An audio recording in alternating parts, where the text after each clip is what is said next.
मेष राशि वालों, मित्रों, पंचग्रही योग का निर्माण हो रहा है। ये पंचग्रही योग जो है वो राहु, सूर्य, बुध, शुक्र और शनि के कारण होंगे। अब ये जो योग है वो अपने आप में बहुत बड़ा योग माना जाता है। ये 5 ग्रह जब एक साथ होते हैं, जिसमें पापी 2 ग्रह एक साथ रहेंगे, तो इसका प्रभाव आपके ऊपर जो पड़ेगा वो बहुत बड़ा पड़ेगा। तो इस बात को आप ध्यान रखिए कि आपके ऊपर किस तरह का प्रभाव पड़ेगा।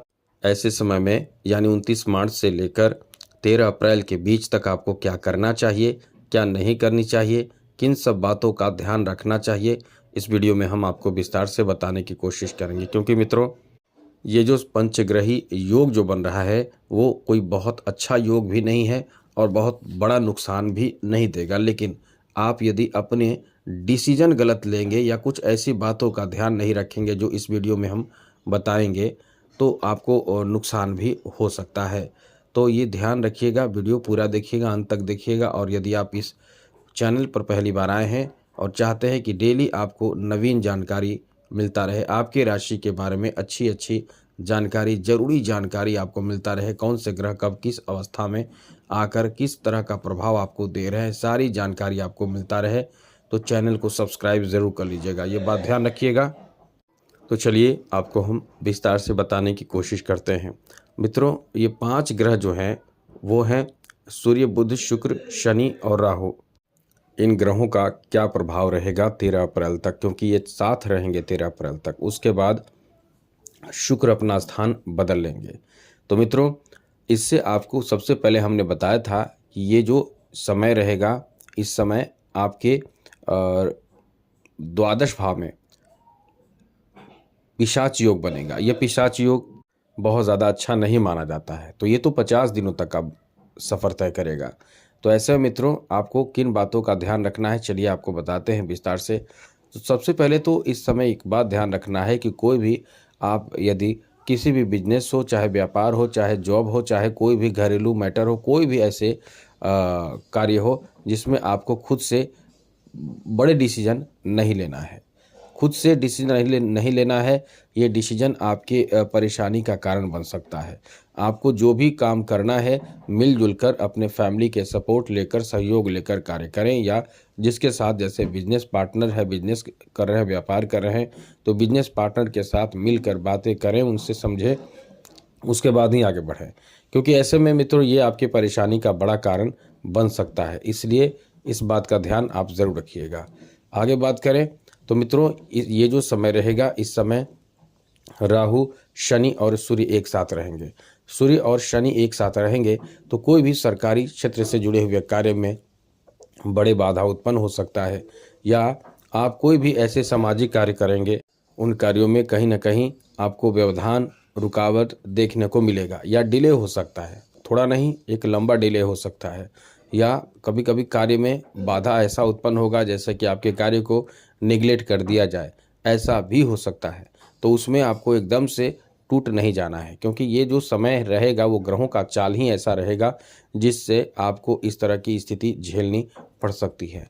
लेकिन यहाँ आपको धैर्य रखना है, यहाँ आपको कोई भी गलत फैसले नहीं लेना है। कोई भी गलत फैसले नहीं लेने का मतलब, कभी आप गुस्से में आकर कोई भी ऐसी बात करेंगे, ऐसे कार्य, ऐसे कांड कर देंगे जिससे कि आपके जीवन भर के लिए पछतावा का कारण बन जाएगा। तो ऐसी चीज़ों से बचकर रहें, ये बात आप नोट कर लें। क्योंकि ऐसा यदि आप करेंगे, संभल कर रहेंगे, धैर्य रखेंगे, तो फिर ये समय जो ग्रहों के चाल रहेंगे वो चले जाएंगे, तो फिर कहीं ना कहीं प्रभाव, आपका ही प्रभाव कुछ हद तक आपको राहत दे। लेकिन ये जो 13 अप्रैल तक का जो समय रहेगा, इस समय आप कोई भी डिसीजन खुद से ना लें। कोई भी कार्य यदि करना हो तो उसमें आपका खुद का सेल्फ डिसीजन नहीं होना चाहिए।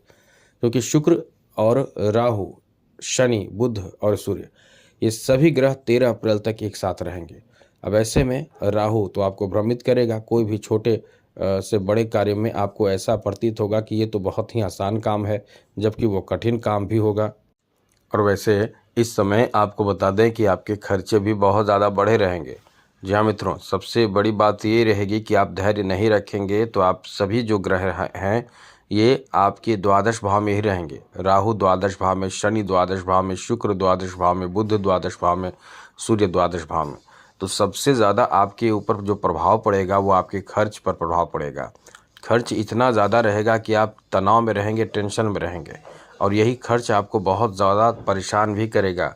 तो इस समय से पहले वीडियो आपको मिल जाते हैं तो आप पहले सतर्क हो जाते हैं, और यदि आपको पहले वीडियो नहीं मिलेंगे तो आप खर्च करते चले जाएंगे और फिर ऐसे तनाव में आ जाएंगे, क्योंकि छठे भाव पर दृष्टि रहेगी। इन सभी ग्रहों की दृष्टि छठे भाव पर ही रहेगी। तो ऐसे में ऐसी स्थिति आपके साथ बन जाएगी जिसमें आप बहुत बड़े कर्ज से भी डूब सकते हैं। ऐसी स्थिति ही आती है जिस समय, क्योंकि बुध भी बिजनेस व्यापार के कारक ग्रह हैं, और बिजनेस व्यापार में आपको घाटे होते हैं या कुछ ऐसी चीज़ों की आवश्यकता होती है जिसमें आप कर्ज ले लेते हैं और कर्ज तले ऐसे डूब जाते हैं कि फिर जीवन भर उबर नहीं पाते हैं। और बहुत बड़े बड़े कर्ज लेने वालों को आपने देखा होगा कि उनका हश्र क्या होता है। तो हम आपको डरा नहीं रहे हैं, मेरा मकसद आपको डराना नहीं है, क्योंकि आप हमसे जुड़े हुए हैं। हम आपको डरा नहीं सकते हैं, हम आपको संभलने और खुद को संभालने के लिए बता रहे हैं। तो ऐसे समय में तुरंत कर्ज ले लेना आपके लिए नुकसान का कारण बन सकता है, इसलिए इस समय कर्ज लेने से भी आपको बचना चाहिए, जिससे कि किसी तरह की कोई बड़ी समस्या भी उत्पन्न ना हो। दूसरी ज़रूरी बात, आपके छठे भाव पर इन सभी ग्रहों की दृष्टि रहेगी। सूर्य, बुध, शुक्र, शनि, राहु, इन सभी ग्रहों की दृष्टि छठे भाव पर रहेगी।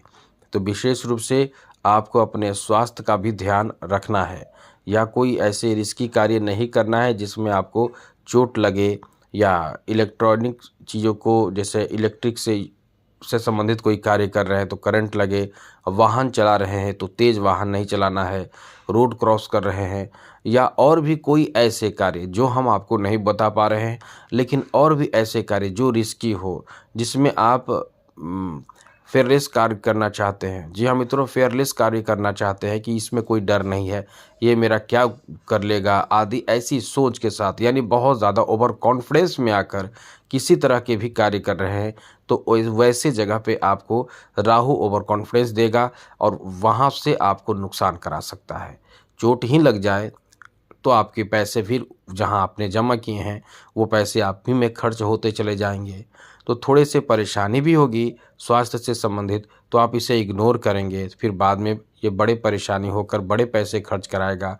ये आप पर ही नहीं, आपसे जुड़े लोगों पर भी डिपेंड करता है कि उनके स्वास्थ्य का भी आपको ध्यान रखना है। कहीं ऐसा ना हो कि आप इग्नोर करें और उनकी परेशानी बढ़े, फिर जैसे आपके घर के कोई सदस्य हो तो आप उन पर पैसे ज़्यादा फिर खर्च करें, फिर वो रिकवर होने में समय लग जाए। तो इस बात का भी आपको ध्यान रखना है कि आपके जो आपसे जुड़े हुए हैं उनका भी ख्याल ध्यान रखना है, जिससे कि कोई बड़ी परेशानी उत्पन्न ना हो। हमने आपको अच्छे से समझा दिया, बाकी आपकी मर्जी। और इस चैनल पे यदि पहली बार आए हैं तो चैनल को सब्सक्राइब कर लीजिएगा। आने वाला समय आपका बेहतर हो, मंगलमय हो, खुशियों के साथ बीते। इसी के साथ जय माता दी, राधे कृष्णा, ओम नमः शिवाय।